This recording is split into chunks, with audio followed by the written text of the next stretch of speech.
We have two big earthquakes, magnitude 3 in the range of that. In the Krýsuvík volcanic system, this is the northwest of the Clearforward lake and a little bit toward the Kalir. And as you can see, they happened at around 5 o'clock in the evening.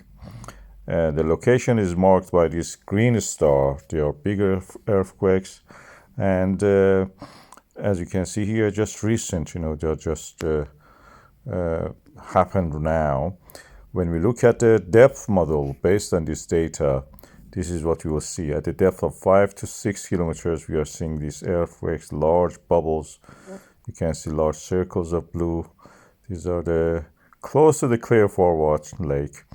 And that's the earthquakes happening in this area usually. Of course, these are related to the Krýsuvík volcanic system. It's a big volcanic system next to the Svartsengi and then the Fagradalsfjall volcanic system. After that is the Krýsuvík. Krýsuvík is one of those bigger ones. You can see the length of it is bigger even. When one happens over time, in geological terms, it's very short, practically a snap in time. The next one happens. So we're expecting gradually the Svartsengi volcanic system die down. And next one probably will be in the Krýsuvík volcanic system. I have several videos comparing these earthquakes in the past. It's nice to with this one to compare them. The first one is the earliest one. We started today with a series of earthquakes in the LD off the coast of the Reykjanes Peninsula on the mid-Atlantic ridge. And it ended with a series of earthquakes, surprise, surprise, in Clearforward, where we have the Krýsuvík volcanic system. And as you can see here, the strongest of this was 3.3, and I'll mark the position of them. And as you can see here, this is the Lake Clearforward, and the Krýsuvík volcanic system exists. When we look at the GPS data, there is no uplift of the land due to the accumulation of magma visible in the Krýsuvík and the surrounding areas. So practically, what we are seeing is not related to the accumulation of the magma at this stage, but at the depth of the anything between the 5 to 9 kilometers, we can see something is happening. And as you can see here, these are big earthquakes concentrated mostly in that depth, in that area. So in my estimate, these are probably mostly tectonic earthquakes. These are the blocks of rock moving, accommodating the movement. As you can see, this is the Eurasia, and the boundary is moving. Through the transform faults, they transfer the movement from LD toward the east.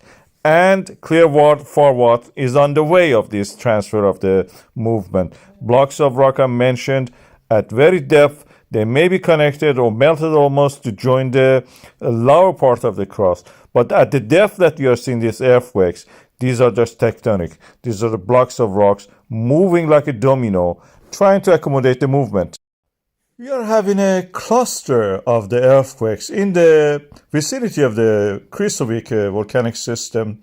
It happened today. As you can see, we have around 20 to 30 earthquakes, and we can count them. At the depth of the 8 to 5 kilometers, these are small earthquakes. Some of them are bigger, but most of them are small. These are tectonic earthquakes. Rocks are moving and pulling apart by the forces of the continental drift. This is the contact point of the Eurasian and the American plates. Eurasian plates is moving eastward, and as it moves through the transform faults, transfers the movements toward the east. This is inside the Eurasia, the boundary part you can see in the red line. Eurasia is where this earthquakes is happening and the eruptions are happening there. When it moves and through the pool, it creates and rips practically the ground, the earth crust, and creates what we call as rift.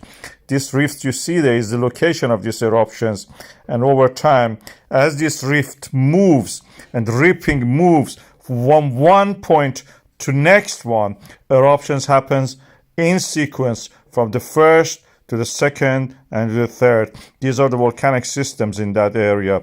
At the moment, the volcanic system in the sourcing area is getting filled up under the reservoir with the magma.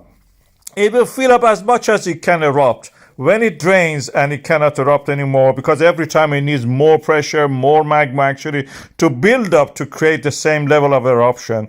So over time, it practically gradually ceases, and gets weaker. So when that gets weaker, this is the term for Krýsuvík. The eruptions will happen there.